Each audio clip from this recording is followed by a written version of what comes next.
One dark, deep night, a guy who had recently fallen asleep after work had scary, incomprehensible dreams. Frightened boy named Danya woke up in the middle of the night screaming in fear. Since then he wakes up from his daily nightmares. Danya looked for every way to get rid of his fear. He poured his problem into a harmful drink like alcohol. In the evenings he liked to drink. Lonely Danya in the evenings liked to look through old family photos. He was very sad at such moments, as he missed his family very much. To distract, the guy decided to go through the old stuff in the house. He decided to start with an old bookcase. While minding his own business, the man continued to feel sad and think about his family. He thought that they were supposed to build a future together. His whole life was ahead of him, but now Danya cannot think about anything else. After the guy was tired, he decided to turn on the TV, and he got the daily news. The boy watched TV carefully and noticed that the news was the same every day, but he was struggling to find clues and new information about his family. At that moment, Danny's phone rang. He picked up the phone and was surprised that he got a call from a TV show host who had been involved in the destruction of his family. The man continued to have a dialogue with the host about empty affairs and life with a bottle in his hands. After that, the TV host suggested that Dana come to visit him, to which he happily agreed, and an hour later was on his way. Once there, the guy parked his car in the yard and went to the meeting. When he entered the house, he heard incomprehensible screams, but he knew he had to go see what was there. Going up to the second floor and entering the TV presenter's room, Danya found him destroyed forever. At 1 o'clock in the morning, after a hard, fun evening, Nastia came home. Despite the fact that it was already late at night, the girl decided to clean up her workplace. At one point there was a red-headed girl in the room, sitting in a corner of the room on a chair. Nastia was very frightened and angry. She shouted who else it was. In response, the red-haired girl told her that her name was Katya, and she knows perfectly well that the girl's name is Nastia. She let the girl know that she knows a lot about her. Katya explained to the girl that she was visiting her for a very interesting question. Namely, she was interested in what the girl Nastia does. The girl was not very happy with the conversation and started screaming. Then her hand went into a drawer under the table. From a drawer under the table, the girl pulled out her gun and pointed it at Katya.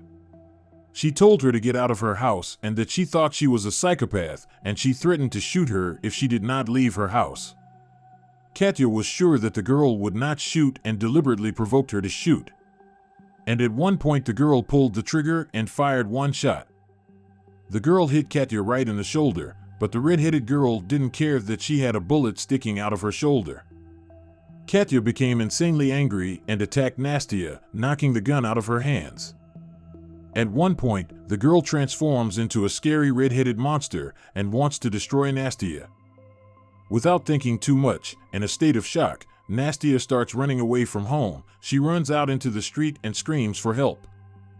The poor girl did not know where to run. She was driven forward only by a wild sense of fear. She tried to get to her favorite neighbors nearby. But the scary red-haired monster caught up with the girl, and she ran down the street and screamed. The girl still managed to have a little fun. She ended up in an old children's amusement park. She looked and looked everywhere for help, wandering this park in the deep dark night. In the amusement park, the girl tried to find even one open door to hide or find help. Nastia succeeded. She found an open door and got inside the building, which was very dark, so she used a lighter to light her way. On this scary dark night, in this gloomy building, a scary huge clown came out sharply on the girl. The girl screamed violently in fear. 33. She ran very fast, trying to escape everything that had happened to her. In the darkness, the girl did not notice the threshold and found herself on the floor, lighting the room with a lighter. She saw in front of her a terrible huge monster, which clearly wanted to eat her. Nastia gets up and runs again. All the way she screamed, "Oh my God, oh my God." Turning the corner of the house, the girl stumbled upon the most terrible monster, its mouth full of saliva, and the excess flowing down. The evil wild beast destroyed the girl forever with a sharp blow. The contented monster went out in the middle of the dark night with only the stars. This monster began to howl loudly and show its savagery. After a hard day's work, Danya was swimming in the pool in the backyard of his house, and at one point the same red-headed girl was in front of him. The man was perplexed. He immediately realized that the girl was mentally ill, but the girl stood her ground. Her task was to scout information about the business.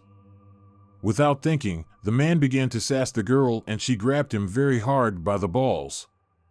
Scary red-headed girl monster destroyed the poor guy, wishing him long sleep. An employee was leaving the central office of a business. On the way out, he met a familiar old colleague and asked what he was doing outside the office. A colleague was very worried about a recent situation with mutual acquaintances and was trying to find support. The man was not very happy about this conversation. He told his colleague to turn on the mosey and think with his head. Up the chain, this guy should be next. The colleague was shocked. He thought that the villains got to this guy and put him up to it, to which the colleague replied that the guy was delirious, got into his car, and left on his own. In the morning news, it was reported that Mrs. and Mrs. were the same people who had been destroyed by the red-headed monster. The boy stood in a telephone booth and tried to find out information about the destruction of these people, but the morgue would not tell him anything. In the course of the conversation, the morgue doctor decided to release the information in exchange for remaining anonymous. He said that Mr. was killed by cutting his throat, and the girl is not so simple. There is something very strange. After that, the guy dialed his buddy, and together they discussed legal problems. The man told his friend that a bunch of documents on the case was missing. Next, the guy followed him to the pawn shop, and once inside he carefully looked at the showcases. The salesman could not stand it and asked what he wanted. The guy replied that he had come on business and handed over a gold ring that he wanted to give to his girlfriend who was no longer there, and when he left the pawn shop, the man counted the money. He figures the best thing he can do now is try to clear her memory. Arriving at the meeting, the guy acquires a weapon for himself. The next day, he visits an old acquaintance in the library. He is interested in all the information about ghosts and werewolves. The librarian was not very happy to see an old friend, but gave him a few kings to steady the frills. The man also asked for one special book, which was not available and had to order. This book he needed rather, for his life depends on it as well. Walking out of the library with the books, the guy was flying in his thoughts, and a girl in black glasses was walking toward him. At one point, the girl crashes into the guy and knocks all the books to the floor. Helping him to pick up the books from the floor, the girl informs the guy that he is being watched and kept under surveillance, which leaves him in shock. The mysterious madam said to follow the instructions, and she also said that she would help prove everything in court. The man thought that luck was on his side and was glad. One night, an important person of history was resting in a local club. He was hugging another girl and joking with her. This girl was just a new acquaintance from the club. She pestered the guy and offered to get acquainted closer, to which the man replied that he could not because his wife was waiting for him at home. The girl insisted, saying that the man has an office which he can show her, and most importantly a desk on which she really wants to sit. The man couldn't stand it and took him to show his new acquaintance the office. They arrived and the girl carefully looked around.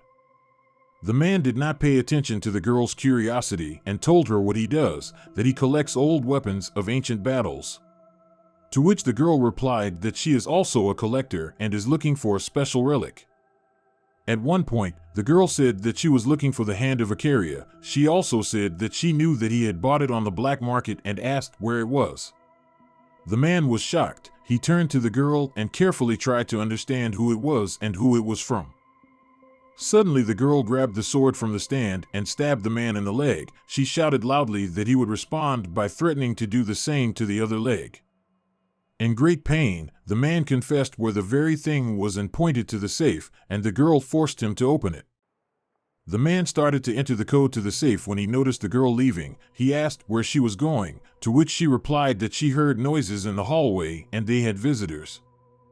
The doors of the office were being kicked in by the office guards. 2 guards with guns were pointing their guns at the girl. The man shouted that she had shoved a sword right into his leg. After a minute, the girls destroyed the guards with deft strong blows of the werewolf with gestural blows. After that, she struck one of the guards hard in the stomach. The blows were incompatible with life, and the guard quickly fell asleep forever. The girl turned into a huge scary werewolf. The man was very frightened and held a gun in front of him. Out of fear, he decided to attack. He used an old drop and attacked the scary werewolf, but his strength was not enough. The werewolf girl pushed the man right out the window with one punch. The shapeshifter grabbed the guy hard by the head and was hitting him hard, his head through the window. At the next impact, the guy broke the window of the building and flew down. The werewolf was slowly turning back into a rather attractive girl. She stood motionless looking at an old painting in the office thinking about her business. Then the girl went to the safe to open it and take the thing she needed. She took that very scary werewolf hand and was satisfied with her case. One of the main culprits of the whole story of One Day continued his work as a photographer working with the girl's models. The werewolf girl was already standing behind the photographer. In a moment she asked if she was disturbing them. The photographer and the girls were surprised. The werewolf girl ordered the girls to quickly leave the place. One of the girls decided not to tolerate such treatment of herself. Not having had time to say a few words to the werewolf girl, she was already destroyed by a strong blow from the werewolf's hand. The werewolf girl was rudely destroying the girls. They screamed for help, but not for long. Watching all this, Photogram was just in deep shock and did not understand what was happening. The man thought he'd gone crazy, and it was all the effects of drugs and just a dream. But the werewolf girl grabbed him by the neck, letting him know it was real. At that very moment, staying at one of the hotels, the protagonist husband of the destroyed girl called his acquaintance on the phone and said that he found very interesting papers for the case. The acquaintance did not pick up the phone, and the man kept repeating information to the answering machine. While waiting for his friend to arrive, the man heard footsteps outside the hotel door and was ready. A villain with a gun entered the room. But the man was already waiting for him with his gun. He pointed it at him and told him to put it down. The boy immediately began to question the villain about all the things that had happened recently to his wife and the others. At that moment, the girl who wore the black glasses outside the library crept up behind him. With a momentary blow from the bat, she struck the villain in the back of the head. Together they came to the conclusion that everything in this case is very confusing. They tied up the villain, but they had very little time to discuss everything as new guests were on their way. The girl with the black glasses turned out to be an FBI agent. The agent tried to tell a lot of information to the guy, but often looked out the window through the curtains, expecting danger. Also, the agent reported that she had an important meeting here. The man offered his help, but the girl said she'd better come up with ideas about what to do with the bound villain. The girl agent leaves the hotel saying she will leave instructions for the guy later. The man remembers a group of free radicals and calls them. An hour later there is a knock on the door. A pumped-up strong man from the gang comes in. They make a deal. They apprehend the bad guy, and the guy puts all the information on the airwaves to freedom. In the evening, the guy went to the library to get instructions from an FBI agent. The owner of the library hands a note to the guy, saying that a very attractive girl left it recently, to which the guy was very scared and surprised.